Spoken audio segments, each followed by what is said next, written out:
तो मैं जैसा बता रहा था आपको कि आप सभी को पता है कि पशुपालन का महत्व दिन पे दिन बढ़ता जा रहा है। कृषि में जैसे कि आप जानते हैं क्लाइमेटिक चेंज और ग्लोबल वार्मिंग की वजह से कृषि में जितना प्रॉफिट पहले होता था उतना प्रॉफिट अब उतना नहीं अपेक्षित है। तो अभी भारत सरकार, क्योंकि पशुपालन का बहुत ज्यादा इंपॉर्टेंस बढ़ता जा रहा है, भारत सरकार ने इसलिए पशुपालन की जो छोटी छोटी स्कीम्स है उनको बंद करके राष्ट्रीय पशुधन मिशन में बड़ी बड़ी योजनाएं लेके आए हैं, जिससे आप एक अच्छे उद्यमी बन सकते हैं और लोगों को रोजगार दे सकते हैं। ये राष्ट्रीय पशुधन मिशन वैसे तो 2011 से ही भारत सरकार चला रही है, पर 2021 से भारत सरकार ने राष्ट्रीय पशुधन मिशन को संशोधित करके एक बड़े स्वरूप में सामने लेके आए हैं।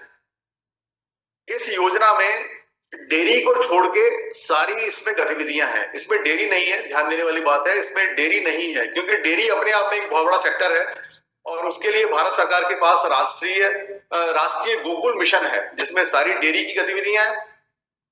डेयरी छोड़ के इसमें सारी गतिविधियां हैं राष्ट्रीय पशुधन मिशन में। बकरी पालन, सुअर पालन, मुर्गी पालन तथा चरी चारे से संबंधित जितनी भी योजना है वो राष्ट्रीय पशुधन मिशन में है। तो इस मिशन में जो योजना मैं आपको बता रहा हूं, इसमें हर स्कीम के अंदर छोटे छोटे मॉड्यूल से लेकर बड़े मॉड्यूल भी हैं, जिसका आप लाभ ले सकते हैं। योजना के उद्देश्य बेसिकली यही है कि भारत सरकार इसमें मुख्यतः ब्रीडिंग से लेकर उन्होंने प्रोग्राम लिए हैं।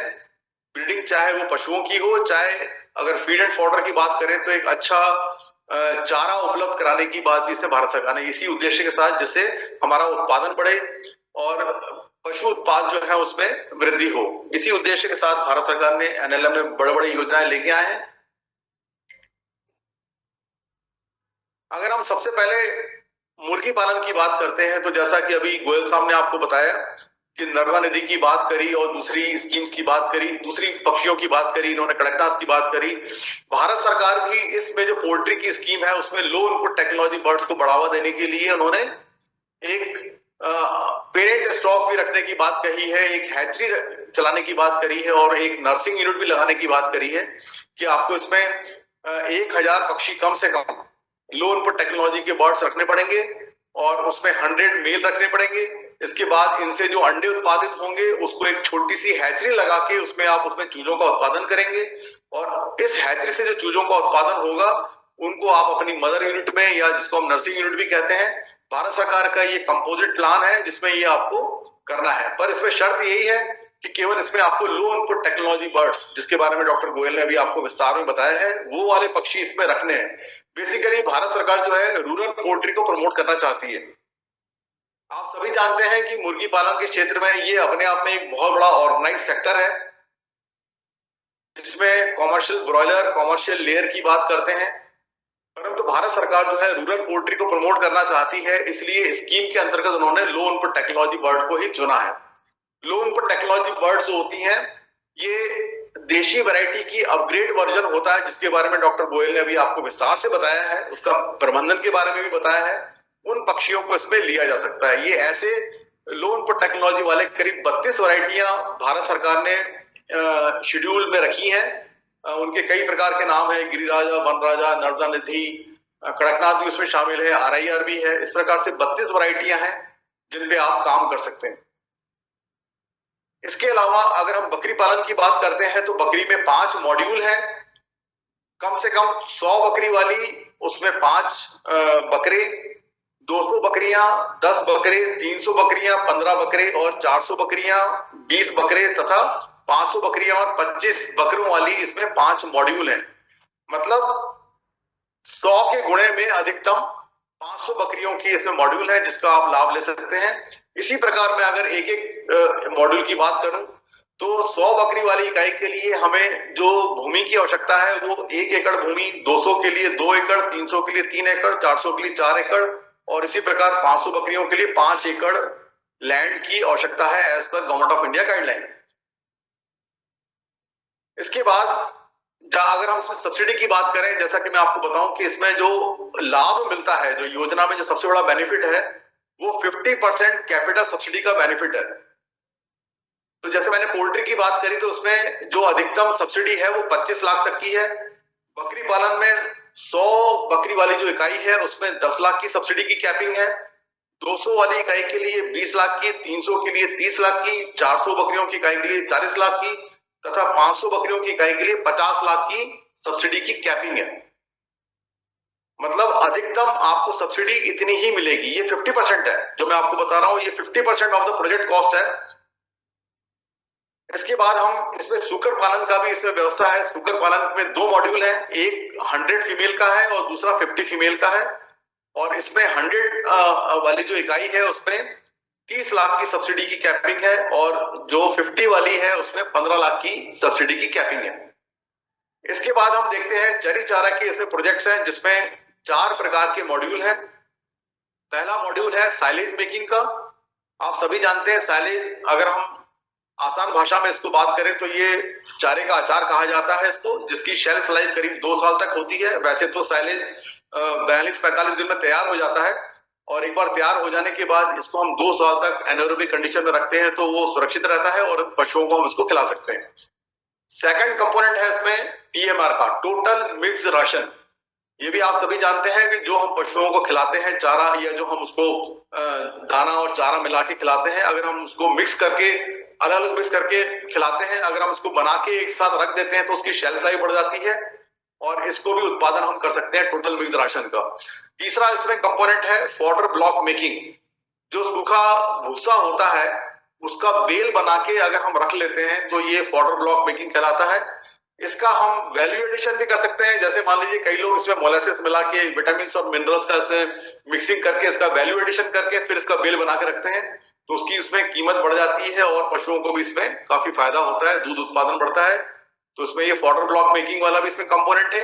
रिसेंटली भारत सरकार ने एक कंपोनेंट अभी ऐड किया है इसमें, सीड प्रोसेसिंग यूनिट का, बीज प्रसंस्करण इकाई। अगर कोई किसान चारे के बीज में इसमें प्रोसेसिंग करना चाहता है तो वो भी इसमें 50% कैपिटल सब्सिडी का लाभ ले सकता है। और इसमें चारे वाली कोई भी इकाई का अगर आप लाभ लेते हैं तो आपको 50% यानी अधिकतम इसमें कैपिंग है 50 लाख की, 50 लाख तक का आप इसमें सब्सिडी प्राप्त कर सकते हैं भारत सरकार से। ये सारी स्कीम्स बैंकेबल है। जैसे मैंने आपको बताया, ये बैंक से आपको लोन की इसमें व्यवस्था है। 50% आपको भारत सरकार से सब्सिडी के रूप में मिलता है और ये 50% जो राशि मिलती है ये 2 समान किस्तों में भारत सरकार आपको देती है। इसके अलावा जो शेष राशि की जो व्यवस्था है उसमें 10% मिनिमम मार्जिन देके और शेष राशि जो है आप बैंक से लोन के रूप में ले सकते हैं। भारत सरकार ने इसमें एक व्यवस्था और करी है। अगर आप बैंक से लोन लेना नहीं चाहते हैं, क्योंकि बैंक का रेट ऑफ इंटरेस्ट भी काफी ज्यादा होता है, अगर आपके पास अपनी लिक्विडिटी है, आपके पास अपना पैसा है लगाने के लिए, तो आप सेल्फ फाइनेंस मोड में जाके इस स्कीम का लाभ ले सकते हैं और पूरी सब्सिडी का लाभ भी आप ले सकते हैं। केवल अंतर इतना है कि आपको इसमें जो पैसा आप लगा रहे हैं उसकी बैंक गारंटी आपको किसी बैंक से बनवा के देनी पड़ेगी। मतलब किसी भी रूप में बैंक इसमें अछूता नहीं रहेगा। अगर आप लोन लेते हैं तो बैंक आपको लोन सैंक्शन लेटर देगा और अगर आप सेल्फ फाइनेंस मोड पे जाते हैं तो आपको बैंक से एक बैंक गारंटी बना के डिपार्टमेंट को देनी होगी। परंतु दोनों ही केस में आप जो सब्सिडी की आपकी पात्रता है उसमें कोई अंतर नहीं पड़ेगा। आपको सब्सिडी पूरी मिलेगी जितनी आपकी प्रोजेक्ट कॉस्ट के हिसाब से एलिजिबल सब्सिडी होगी। ये मैंने आपको बताया कि कैसे इसमें आपको लाभ मिलता है। लाभ इसमें सीधे 50% कैपिटल सब्सिडी का है, मतलब आधा पैसा सरकार दे रही है आपको आपका उद्यम स्थापित करने के लिए। अब मैं आपको बताता हूं कि इसमें कौन कौन से लोग पात्र हैं, कौन कौन से लोग इसमें अप्लाई कर सकते हैं। एक तो कोई भी व्यक्तिगत मतलब इंडिविजुअल अगर है वो उसमें ऑनलाइन एप्लीकेशन भर सकता है। इसके अलावा जो स्व सहायता समूह है, सेल्फ हेल्प ग्रुप, वो इसमें अप्लाई कर सकते हैं। इसके बाद फार्मर कोऑपरेटिव ऑर्गेनाइजेशन जो एफसीओ होते हैं, सहकारी संस्थाएं होती हैं, जो कुछ ऐसे समूह होते हैं जो सहकारिता के माध्यम से काम करते हैं, वो इसमें एलिजिबल है। जो हमारे एफपीओ हैं, फार्मर प्रोड्यूसर ऑर्गेनाइजेशन, वो इसमें पात्र हैं। और इसके साथ साथ जो सेक्शन 8 कंपनीज हैं, ऐसी कई कंपनियां जो सेक्शन 8 में रजिस्टर्ड हैं, वो इसका लाभ ले सकती हैं। सेक्शन 8 में वो कंपनियां रजिस्टर्ड होती हैं जो नो प्रॉफिट नो लॉस पे काम करती हैं। जो कई सारे एनजीओ होते हैं, कई ट्रस्ट होते हैं कई जो बड़ी बड़ी कंपनियां होती हैं वो इनकी CSR एक्टिविटी होती है, वो अपनी छोटी छोटी कंपनियां बना के अपने आप को सेक्शन 8 में रजिस्टर करके और चैरिटी पे काम करती हैं, नो प्रॉफिट नो लॉस पे काम करती हैं। ऐसी कंपनियां इसमें पात्र हैं, वो भी इस स्कीम का लाभ ले सकती हैं। अब इसमें अप्लाई करने के बाद क्या क्या प्रक्रिया होती है उसके बारे में आपको संक्षिप्त में बताता हूं। ये पूरी प्रक्रिया जो इस स्कीम में होती है वो ऑनलाइन होती है। कोई भी व्यक्ति इसमें आवेदन करना चाहता है तो उसको ऑनलाइन आवेदन करना पड़ता है, परंतु आवेदन करने से पहले मैं सभी से ये निवेदन करूंगा कि पहले वो बैंक से संपर्क कर लें और बैंक से एक कंसेंट ले लें, भले लिखित ना मिले पर मौखिक कंसेंट बैंक की मिल जाए कि हाँ आपको वो लोन सैंक्शन कर देगा। क्योंकि पहली सीढ़ी है बैंक, बैंक सहमत हो जाता है तो फिर डिपार्टमेंट के लेवल से ज्यादा दिक्कत नहीं आती है। बैंक एक बार सहमत हो जाता है, जो बैंक उसका IFSC कोड, ब्रांच और बैंक का नाम आप नोट कर लीजिए, क्योंकि जब आप एप्लीकेशन ऑनलाइन भरेंगे तो आपको वो उसमें बैंक का नाम डालना पड़ेगा, IFSC कोड भी आपको उसमें डालना पड़ेगा। जब एप्लीकेशन आप ऑनलाइन भरते हैं तो कई सारे डॉक्यूमेंट्स उसमें अपलोड करने की आवश्यकता होती है। वो डॉक्यूमेंट्स भी पहले आप तैयार करवा लें, उसके बाद ही ऑनलाइन एप्लीकेशन को भरें। जैसा मैंने आपको बताया कि बैंक का नाम आप जरूर नोट कर लें, उसका IFSC नोट कर लें, क्योंकि ये आपको एप्लीकेशन जब भरेंगे उसमें डालना पड़ेगा। इसके अलावा दूसरे डॉक्यूमेंट जो है वो मैं उसके बारे में बताता हूं आपको। एक DPR की आवश्यकता पड़ेगी, जो काम आप करना चाहते हैं उसका एक DPR, डिटेल्ड प्रोजेक्ट रिपोर्ट आपको बनवाना पड़ेगा। ये डिटेल्ड प्रोजेक्ट रिपोर्ट जो है ये आप किसी पशु चिकित्सक से, किसी CA से, और अगर आपको स्वयं बनाना आता है तो प्रोजेक्ट रिपोर्ट आप खुद बना के भी अपलोड कर सकते हैं। ऐसा कोई जरूरी नहीं है कि किसी CA से ही बनवाना है। अगर आपको बनाना आता है तो आप अपनी प्रोजेक्ट रिपोर्ट बना के सेल्फ अटेस्टेशन या सेल्फ साइन करके उसको आप अपलोड कर सकते हैं। तीसरा इसमें मैंडेटरी डॉक्यूमेंट जो है ट्रेनिंग इसमें पार्ट मैंडेटरी है। ट्रेनिंग सर्टिफिकेट अपलोड करना बिल्कुल इसमें मैंडेटरी है। तो आप इसमें ट्रेनिंग जरूर कर लें। जो भी गतिविधि आप करना चाहते हैं उसकी ट्रेनिंग आप कहीं से भी ले लें। किसी वेटनरी कॉलेजेस में हमारी ट्रेनिंग चलती रहती है। भोपाल में उद्यमिता विकास केंद्र है मध्य प्रदेश शासन का, वहां पर लगातार ट्रेनिंग चलती रहती है। इसके अलावा डिपार्टमेंट के कई जिलों में भी ट्रेनिंग्स जो है वो डिप्टी डायरेक्टर्स अपने लेवल पे कंडक्ट करवा रहे हैं, वो भी एलिजिबल है। कई प्राइवेट संस्थाएं भी ट्रेनिंग दे रही हैं, कई ऑनलाइन ट्रेनिंग्स भी हो रही हैं। किसी भी रूट की ट्रेनिंग आप कर लीजिए, उसका प्रमाण पत्र जो आपको मिलता है वो आपको उसमें अपलोड करना पड़ेगा, वो मान्य है।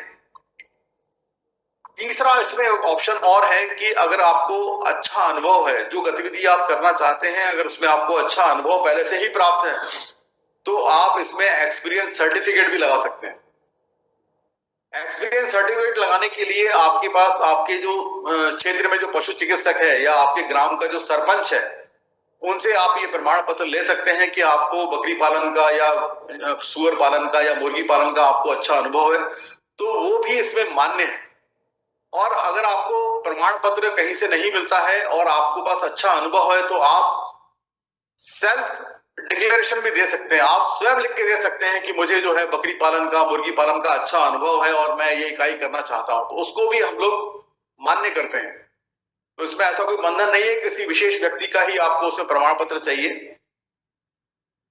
इसके बाद ये सारे दूसरा इसमें जो एसेंशियल चीज है वो है जमीन के कागज। जैसा मैंने आपको बताया कि हर एक्टिविटी का मैंने आपको बताया कि कितनी कितनी लैंड की रिक्वायरमेंट है। जैसे पोल्ट्री का अगर आप लगाते हैं तो उसमें 1 एकड़ लैंड की आवश्यकता है। इसके अलावा बकरी में मैंने आपको बताया कि 100 बकरियों के लिए 1 एकड़ की, 200 बकरियों के लिए 2 एकड़ की, 300 बकरी 3 एकड़ की। और इसी प्रकार अगर आप फॉडर में जाते हैं तो उसमें भी मिनिमम 1 एकड़ लैंड की रिक्वायरमेंट होती है।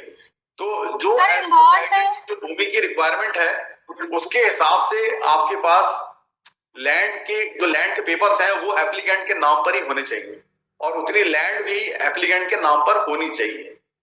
अगर एप्लीकेंट के पास लैंड उसके नाम पर नहीं है और वो अपना उद्यम स्थापित करना चाहता है तो वो लीज पर भी लैंड ले सकता है। पर ऐसे परिस्थितियों में लीज जो लगती है वो रजिस्टर्ड डीड की आवश्यकता होती है।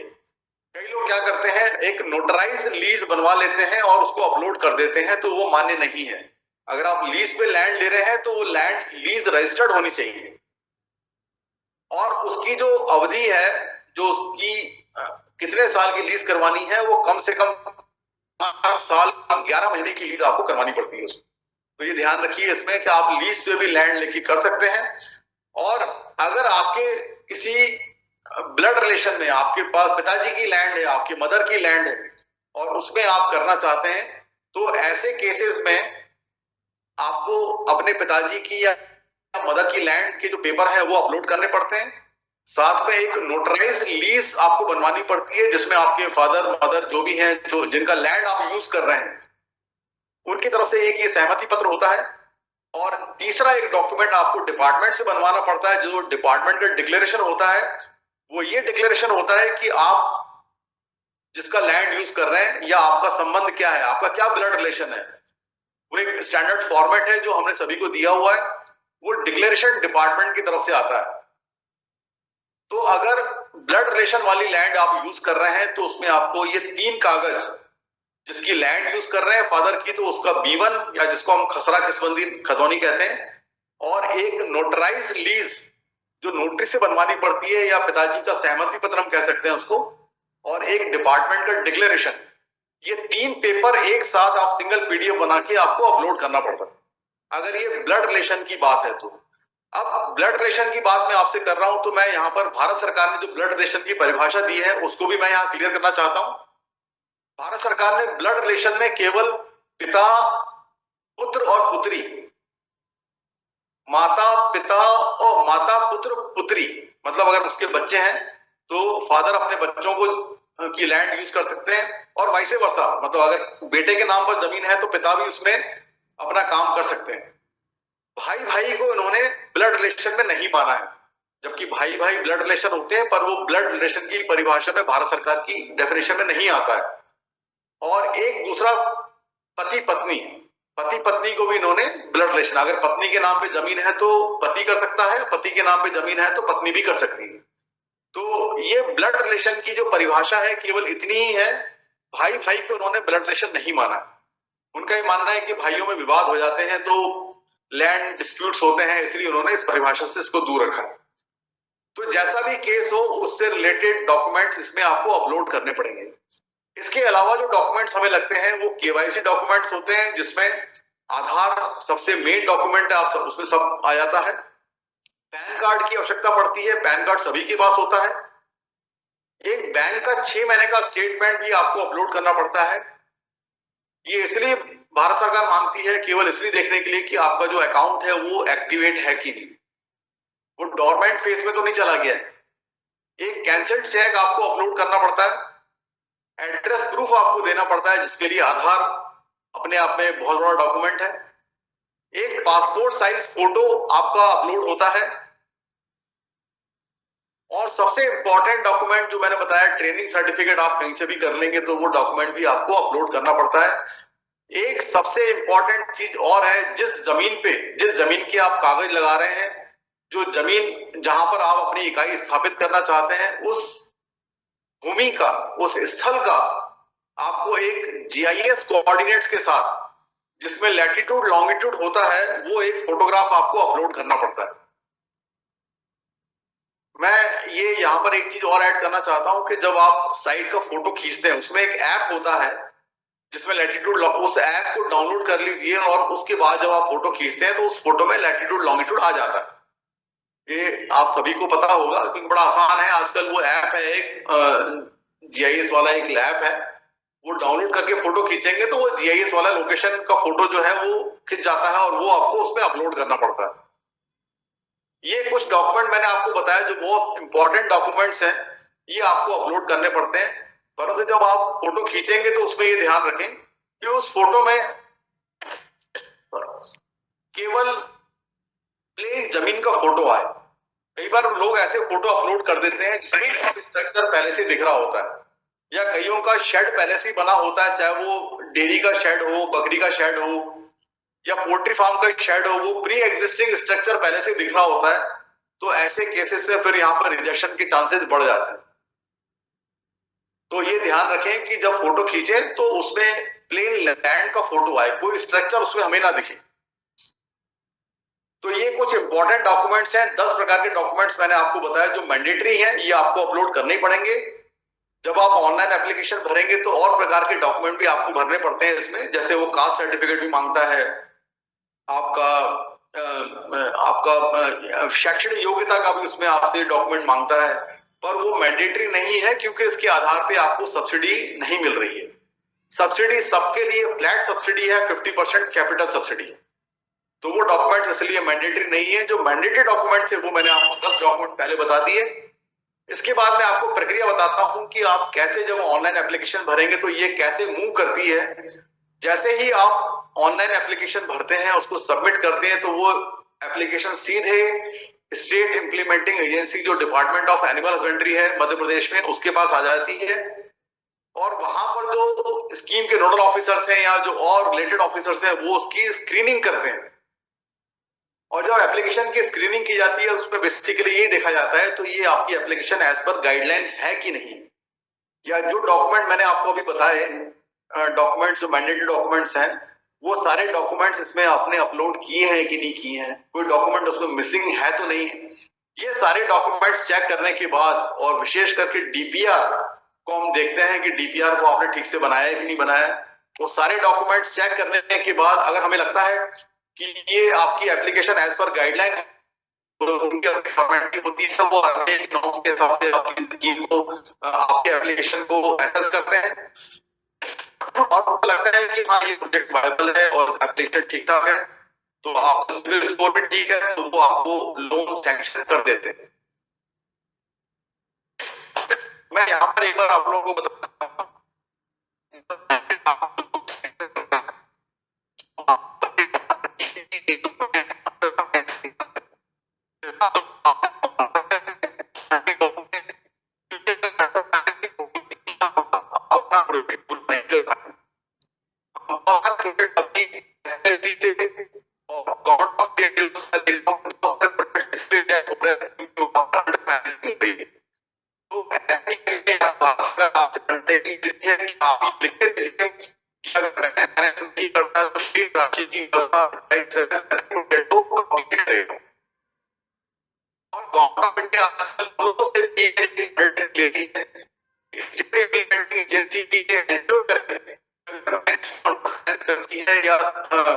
पैसा कम देती है तो हितग्राही स्वयं अपना पैसा लगाएगा और डिपार्टमेंट ये जिम्मेदारी ले कि वो प्रोजेक्ट किसी भी रूप में पूर्ण कराएंगे। तो ये हितग्राही की जिम्मेदारी हो जाती है, हमारी जिम्मेदारी हो जाती है। तो इसलिए अगर आपको लगता है कि आप अपना पैसा लगा सकते हैं तो या तो आप अपना प्रोजेक्ट छोटा कर दीजिए या फिर बैंक से बोलिए कि वो पूरा पूरा फाइनेंस करे। As per government of India guideline bank को जो भी आपकी प्रोजेक्ट कॉस्ट है उसका 10% मार्जिन लेके, यानी अगर 1 करोड़ का प्रोजेक्ट है तो 10 लाख रुपए आपसे मार्जिन के रूप में लेना है और 90 लाख रुपए का उसको फाइनेंस करना है। जो सैंक्शन लेटर उसको निकालना है वो 90 लाख से निकालना है। अगर आप अपना मार्जिन बढ़ाते हैं 20 लाख आप देते हैं तो 80 लाख रुपए लोन होगा। मतलब ये है कि जो आपने शेयर दिया है अपना उसका शेष राशि जो है वो पूरी बैंक को लोन के रूप में देनी चाहिए। तो ये आप देख लें कि अंडर फाइनेंसिंग ना हो तो आपको 50% सब्सिडी, जैसे मैंने आपको बताया था कि जो सब्सिडी आपकी बनती है वो 2 समान किस्तों में आपको मिलती है। पहली तब मिलती है जब बैंक आपको 25% सैंक्शन लोन अमाउंट का दे देता है और अनुशंसा डिपार्टमेंट से आ जाती है, तो सिडबी आपको आपकी 50% सब्सिडी, अगर आपका 1 करोड़ का प्रोजेक्ट है आपकी 50 लाख की सब्सिडी बनी तो उसका 25 लाख बस सब्सिडी के रूप में आपको मिल जाता है। वो आपको सीधे बैंक को मिल जाती है। आजकल फंडिंग पैटर्न भी भारत सरकार ने चेंज कर दिया है, अब सीधे ऑनलाइन पैसा ट्रांसफर होता है और सीधे हितग्राही के खाते में आता है। पहली सब्सिडी मिल जाने के बाद अब हितग्राही का जो है वो बकरी पालन का शेड है वो स्थापित हो जाता है। इसके बाद हितग्राही को अपनी बकरियां लेनी होती हैं। हितग्राही जब बकरियां परचेज कर लेता है तो सबसे पहले हमारे लोकल वेटरनरी डॉक्टर का ये दायित्व होता है कि वो जाकर बकरियों को चेक करे और उनका एक हेल्थ सर्टिफिकेट जारी करे। हेल्थ सर्टिफिकेट जारी करे और देखे कि सभी बकरियों को वैक्सीनेशन हो गया है कि नहीं हो गया है और सभी बकरियां स्वस्थ हैं, उसमें कोई बीमारी के कोई क्लिनिकल साइंस नहीं है। ऐसा एक प्रमाण पत्र लोकल वेटरनरी डॉक्टर जो स्थानीय पशु चिकित्सक होता है वो जारी करता है। और उसकी ड्यूटी ये भी रहती है कि इन सारे पशुओं का जो है वो बीमा भी करवाए, क्योंकि इसमें इंश्योरेंस एक मैंडेटरी पार्ट है। आपको पता है लाइव स्टॉक है, बीमा कराना बहुत जरूरी है। इंश्योरेंस होने के बाद जितना भी आपने इस प्रोजेक्ट में खर्चा किया है, जैसे मैंने आपको बताया कि हम 1 करोड़ का प्रोजेक्ट लेते हैं बकरी पालन का या कोई भी एक्टिविटी का हम लेते हैं, तो जितना आपने व्यय किया है, 1 करोड़ का प्रोजेक्ट है तो आपने 1 करोड़ ही डेफिनेटली इसमें व्यय किया होगा, तो वो 1 करोड़ के पूरे बिल आपको सेकंड सब्सिडी क्लेम करने के टाइम पे देने पड़ते हैं। इसलिए मेरा आप सभी से निवेदन है कि जब भी आप खर्चा करते हैं, जो एप्लीकेंट है उसके नाम पर आप बिल रखते जाइए। जो भी सामान आप क्रय कर रहे हैं, बकरियां परचेज कर रहे हैं, मशीनरी परचेज कर रहे हैं या कोई बिल्डिंग मटेरियल परचेज कर रहे हैं, तो उसके बिल आप रखते जाइए। और स्पेशली जो प्लांट एंड मशीनरीज हैं, जैसे चैप कटर खरीदा आपने, कोई ग्राइंडिंग मशीन खरीदा, या अगर हमको साइलेज बनाना है तो बेलिंग यूनिट आपने करता है, इन सबके जीएसटी वाले बिल हमें चाहिए होते हैं। तो ये ध्यान रखिए कि बिल आप सुरक्षित रखिए ताकि आखिरी में आप सब्सिडी क्लेम कर सकें। सेकंड सब्सिडी के टाइम पर प्रक्रिया वही रहती है। हमारे फील्ड फंक्शनरीज फील्ड में जाते हैं और फिजिकली वेरिफिकेशन करते हैं, और इसके पहले बैंक वालों को एक सर्टिफिकेट देना होता है कि प्रोजेक्ट कंप्लीशन सर्टिफिकेट, कि हमारे द्वारा ये प्रोजेक्ट अब कंप्लीट कर दिया गया है और इनको हमने सभी लोन की जो जितनी भी शेष किस्तें थी वो सारी हम इनको दे चुके हैं।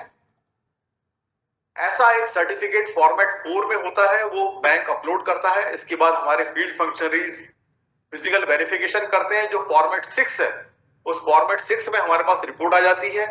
इसके आधार पर हम लोग फॉर्मेट 5 एक होता है, जो अगेन एक अनुशंसा होती है एसआईए की तरफ से। और इसके साथ साथ जैसे मैंने आपको बताया कि वो सारे बिल हमको देने पड़ते हैं, वो सारे बिल डिप्टी डायरेक्टर के इससे वेरीफाई होकर हमारे पास आ जाते हैं। ये सारे बिल्स हम वेरीफाई करके, चेक करके, और एक अपने स्तर से एक फॉर्मेट बनाते हैं जो इन सभी बिल्स का एब्स्ट्रैक्ट होता है, और उसमें अपनी रिकमेंडेशन करते हैं कि हाँ इनको अब इतनी सब्सिडी की पात्रता है, और हमारे तरफ से जो इतनी रिकमेंडेशन है वो जाने के बाद भारत सरकार या सिडबी हम कह लें, वो सेकंड सब्सिडी रिलीज करता है। इस प्रकार से ये पूरी इकाई, दोनों सब्सिडी हितग्राही को मिल जाती है और इकाई की स्थापना हो जाती है। तो ये पूरा नेशनल लाइव स्टॉक मिशन पे, जैसे मैंने आपको बताया था कि इसमें एक सेल्फ फाइनेंस वाला मोड भी है, जिसमें बैंक गारंटी देके आप जो है सेल्फ फाइनेंस मोड पे जाते हैं। शेष प्रक्रिया, सेठ सब्सिडी मिलने की प्रक्रिया सेम है जैसे बैंकिंग वाले प्रोसीजर में मिलती है। ये पूरा एनएलएम के बारे में है।